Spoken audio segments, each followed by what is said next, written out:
Hello students, how are you everyone. तो चलिए start करते हैं आज की क्लास। आज हम करेंगे प्रश्नावली 9.1 के 11वें क्वेश्चन से स्टार्ट। ओके, तो क्वेश्चन क्या है, डायग्राम हमें दे रखा है। ठीक है, क्वेश्चन है कि एक नहर के एक तट पर एक टीवी टावर ऊर्ध्वाधर खड़ा है। ठीक है, टावर के ठीक सामने दूसरे तट के एक अन्य बिंदु से टावर के शिखर का उन्नयन कोण है 60 डिग्री। ये 60 डिग्री। ठीक है, इसी तट पर इस बिंदु से 20 मीटर दूर, इस बिंदु से, ठीक है, 20 मीटर दूर और इस बिंदु को मीनार के पाद बिंदु से मिलाने वाली रेखा, ये जो रेखा है मिलाने वाली रेखा पर स्थित एक अन्य बिंदु से टावर के शिखर का उन्नयन कोण 30 डिग्री है। ये आकृति दे रखी है। ठीक है, टावर की ऊंचाई और नहर की चौड़ाई ज्ञात कीजिए। टावर की ऊंचाई, एक तो हमें क्या ज्ञात करनी है, टावर की ऊंचाई, ये टावर है, इसकी ऊंचाई ज्ञात करनी है। और दूसरी हमें क्या करनी है, नहर की चौड़ाई। तो नहर की चौड़ाई कौन सी है, ये यहां तक की दूरी BC। ठीक है, तो इसके लिए हमें मानना कि AB टावर की ऊंचाई को हमने H मीटर मान लिया, इसको हम H मीटर मान लेंगे और इस चीज को X मीटर मान लेंगे। ठीक है, ये X है। माना कि टावर की ऊंचाई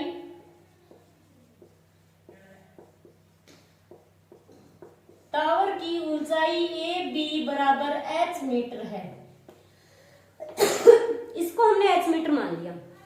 ठीक है, और दूसरी और BC बराबर X मीटर है, इसको X मीटर मान लिया हमने BC को। ठीक है, अब हम इस त्रिभुज, समकोण त्रिभुज कितने, इसमें 2 समकोण त्रिभुज है। ठीक है, पहला तो हो गया ACB। ठीक है, इसमें थीटा क्या है, ये 60 डिग्री है, तो इसके जस्ट सामने वाली भुजा क्या होगी, लंब। अब दूसरे में क्या है, ADB, दूसरे में भी इसके सामने वाली भुजा क्या है, लंब, ये होगी। यानी दोनों के लिए ही लंब क्या है, AB समान है। और आधार की बात करें तो ये CB छोटे वाला त्रिभुज है, इसका आधार तो ये है इतना, और ये जो ADB है पूरे का पूरा, इसके लिए ये पूरी दूरी क्या है, आधार। ठीक है, अब हमें संबंध किस में देखना है, लंब और आधार में, तो tan थीटा वाला ही फॉर्मूला लगेगा। तो सबसे पहले छोटा त्रिभुज कौन सा है, त्रिभुज ACB में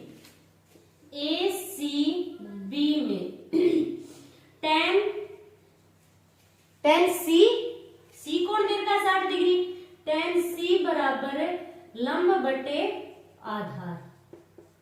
ओके, tan C कितना है, 60 डिग्री है, तो tan C की जगह लिख दो 60 डिग्री। 60 डिग्री बराबर लंब कितना है, लंब को हमने H मीटर माना है, लंब दोनों के लिए समान है, तो लंब की जगह H लिख दो। और आधार इस छोटे त्रिभुज का ACB का आधार खाली X मीटर है, हमने BC के बराबर कितना माना है, X। ठीक है, तो इसकी जगह लिख दो X। आ रहा है समझ में, ये X मीटर हो गया। tan 60 डिग्री का मान कितना होता है, √3 बराबर H बटे X। अब इसको तिरछा मल्टीप्लाई करा दो। ठीक है, तो ये तो हो जाएगा √3x बराबर है H। इसे मान लो आप समीकरण नंबर 1। H का मान आ गया यहां से। ठीक है, अब बात करते हैं दूसरे त्रिभुज की।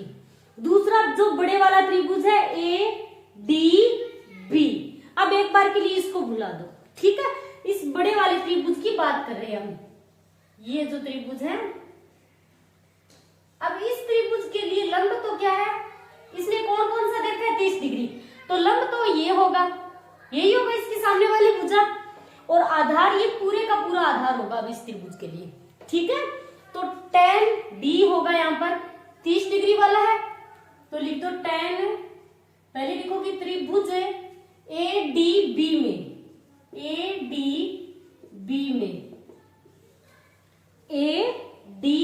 ये पूरे का पूरा बड़े वाला त्रिभुज है। ठीक है, तो tan क्या आएगा इसमें, D 30 डिग्री है ये, तो tan 30 बराबर लंब बटे tan D लिख दो पहले, tan D बराबर लंब बटे आधार।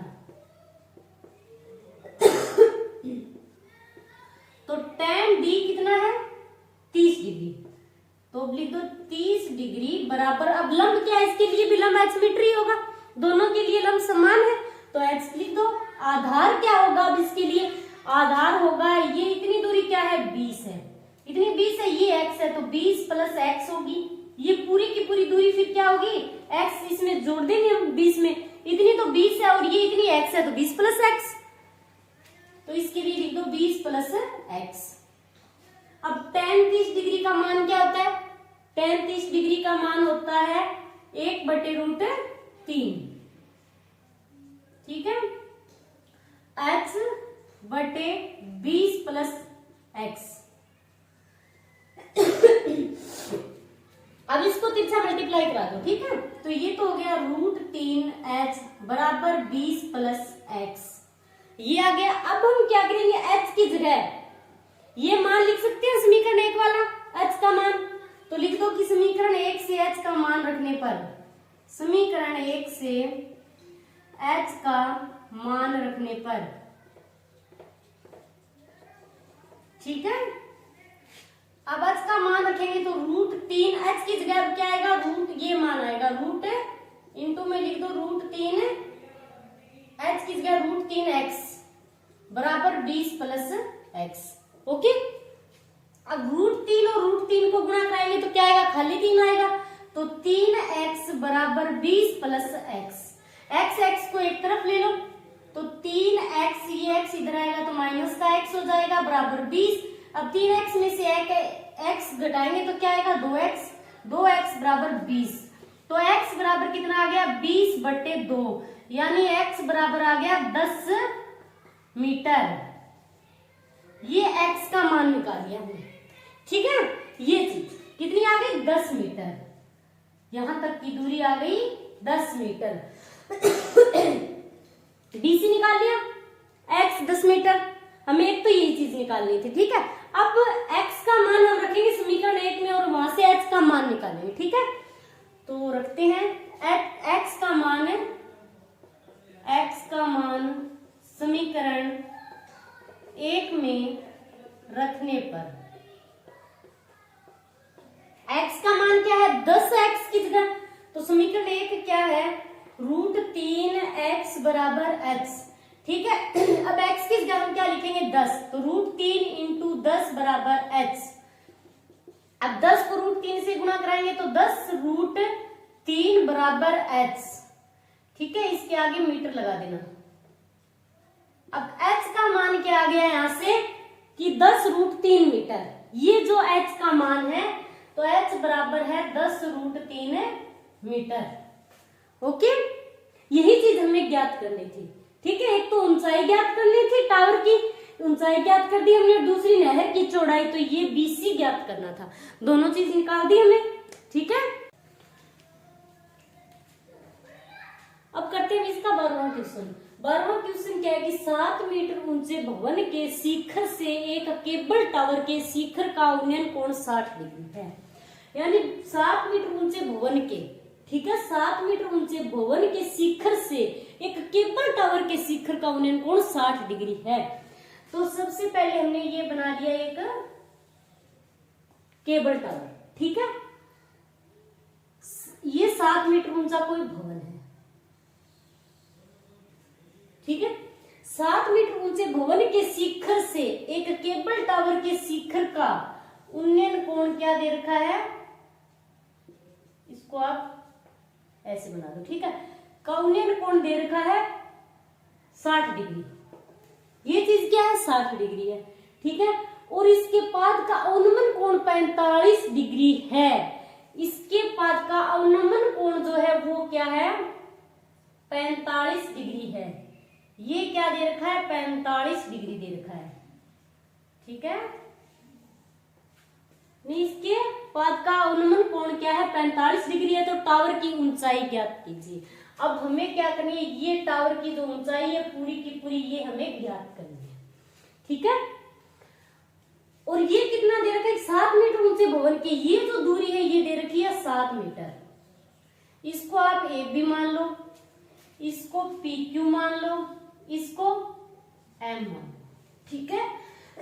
अब ये 7 मीटर है तो ये भी 7 मीटर होगी, बराबर हो गया आमने सामने की जो आयत बन रहा है ये, तो ये इतनी जो दूरी है ये भी 7 मीटर होगी, एम क्यू, ठीक है। और इसको हम मान लेते हैं x। अब ये m क्यू तो हमें पता है 7 है, अब हमें x निकालना होगा। टोटल ऊंचाई पूछ रखी है, टावर की ऊंचाई, तो x निकालेंगे तो दोनों को प्लस कर देंगे, ठीक है। अब ये कोण 45 डिग्री है, ये जेड आकार का है, ये 45 डिग्री है, तो ये क्या होगा 45 डिग्री भी होगा। क्यों होगा? एकांतर होने के कारण। ये दोनों क्या है? एकांतर कोण है, तो ये भी 45 डिग्री का होगा, ठीक है। अब इसमें कौन कौन से त्रिभुज है? ये इस त्रिभुज के लिए, ये जो त्रिभुज है 60 डिग्री कोण है, इसके लिए लंब क्या होगा? इसके सामने वाली भुजा, ये होगी लंब इतनी, सिर्फ पीएम। इस त्रिभुज के लिए, ऊपर वाले त्रिभुज के लिए लंब क्या होगा? ये, और आधार क्या होगा? ये जो दूरी है ये क्या है? आधार, ठीक है। इसको हम मान लेते हैं वाई मीटर। इस आधार को हमने वाई मीटर मान लिया। अब ये वाई मीटर है तो ये भी वाई मीटर होगा, आमने सामने की भुजा बराबर है तो ये भी वाई मीटर हो गया, ठीक है। और अब इस त्रिभुज की हम बात करें, tan 45 डिग्री जो त्रिभुज है, ठीक है, तो 45 डिग्री वाले के लिए इसके सामने वाली, जस्ट सामने वाली भुजा ये है, तो लंब ये होगी इसके लिए, आधार इसके लिए भी ये होगा, दोनों के लिए आधार क्या समान है, ठीक है। अब बात करते हैं पहले त्रिभुज ए बी क्यू में। लिख दो, माना, जो हमने माना है वो लिख दो, ठीक है। माना पीएम बराबर x मीटर है, माना पीएम बराबर x मीटर है, ठीक है, मीटर लगा दो इसके आगे। और आधार हमने क्या माना है? एम, और एम बराबर बी क्यू बराबर वाई मीटर, यानी एम बराबर बी क्यू बराबर वाई मीटर। इन दोनों दूरी क्या है? समान है, तो दोनों के बराबर वाई मीटर मान लिया हमने, ठीक है। अब हम इस त्रिभुज की बात करेंगे ए बी क्यू में, ठीक है। तो लिख देना त्रिभुज ए बी क्यू में। तो इसमें फॉर्मूला तो वही लगना है, लंब और आधार में संबंध है, tan थीटा वाला ही लगेगा। इस त्रिभुज की बात करते हैं हम, ठीक है। तो tan क्यू, क्यू लगेगा, 45 डिग्री वाला कौन कौन सा है? क्यू, तो लिख दो tan क्यू बराबर लंब बटे आधार, ठीक है। अब tan क्यू कितना दे रखा है? tan क्यू 45 डिग्री है, तो क्यू की जगह लिख दो 45 डिग्री बराबर लंब। अब लंब क्या है? इसके लिए लंब ये है तो 7 मीटर है, तो 7 लिख दो बटे आधार, आधार क्या है? वाई मीटर, तो वाई लिख दो। tan 45 डिग्री का मान क्या होता है? 1, तो इसकी जगह 1 लिख दो बराबर 7 बटे वाई। अब इसको तिरछा मल्टीप्लाई करा दो तो वाई बराबर आ गया 7 मीटर। अब y का मान तो निकाल लिया हमने, कितना आ गया? 7 मीटर, ठीक है। अब हम दूसरे त्रिभुज की बात करेंगे। दूसरा त्रिभुज कौन सा है? ए पी ए एम, ठीक है। तो त्रिभुज पी ए एम में, त्रिभुज पी ए एम में, ये जो ऊपर वाला त्रिभुज है इसकी बात करते हैं, ठीक है। तो इसमें भी tan ए कौन दे रखा है? 60 डिग्री, तो tan ए बराबर लंब बटे आधार। अब tan ए कितना है? 60 डिग्री, तो tan 60 डिग्री बराबर इसके लिए लंब क्या होगा? ये इतना, ऊपर वाले के लिए लंब खाली क्या है? पीएम है, तो पीएम क्या माना है हमने? x मीटर, तो x लिख दो। आधार क्या है? y है, और आधार की जगह y लिख दो, ठीक है। अब tan 60 डिग्री का मान कितना होता है? √3, तो √3 बराबर x बटे y, इसके बटा में 1 मान लो, ठीक है। तिरछा मल्टीप्लाई कराओ तो √3 y बराबर x, ठीक है। अब यदि हम यहाँ पर y का मान रख दे तो हमें x का मान मिल जाएगा, ठीक है। तो y का मान हमने यहाँ पर निकाल रखा है 7 मीटर, ठीक है। अब लिख दो कि इसे समीकरण नंबर 1 मान लो, और यहाँ पर लिख दो कि समीकरण 1 से, समीकरण 1 से, तो समीकरण 1 से y का मान रख देंगे हम यहाँ पर। √3 इंटू वाई की जगह क्या लिखेंगे? 7 मीटर, तो इंटू में 7 लिख दो बराबर x, यानी 7 √3 मीटर बराबर x। अब x का मान क्या आ गया यहाँ से? 7 √3 मीटर, ये x का मान आ गया 7 √3 मीटर, ठीक है। अब हमें टोटल पूछ रखी है पी क्यू, पूरे पूरी ऊंचाई, ठीक है। तो आप लिखोगे पूरे का पूरा है, इसको पी क्यू है ये पूरा, तो पी क्यू बराबर P M plus M Q होगा, P M plus M Q, यही होगा पी क्यू पूरे के बराबर। तो पी क्यू बराबर पीएम कितना है, पीएम अभी हमने निकाला है 7√3, तो लिख दो 7√3, फिर प्लस है तो प्लस लगा दो। अब एम क्यू कितना है 7 है, तो एम क्यू की जगह 7 लिख दो। अब दोनों में कॉमन क्या आ रहा है, 7 दोनों में कॉमन है, तो 7 बाहर निकाल लो, कॉमन ले लो, अंदर क्या बचेगा √3 प्लस 1 मीटर। ये किसका मान हो गया, पूरी की पूरी टावर की ऊंचाई। अब लिख देना, आता है टावर की ऊंचाई पी क्यू बराबर क्या है 7√3 प्लस 1 मीटर। ओके, तो ये हो गया आपका 12वां क्वेश्चन कंप्लीट। आज के लिए इतना ही, थैंक्स।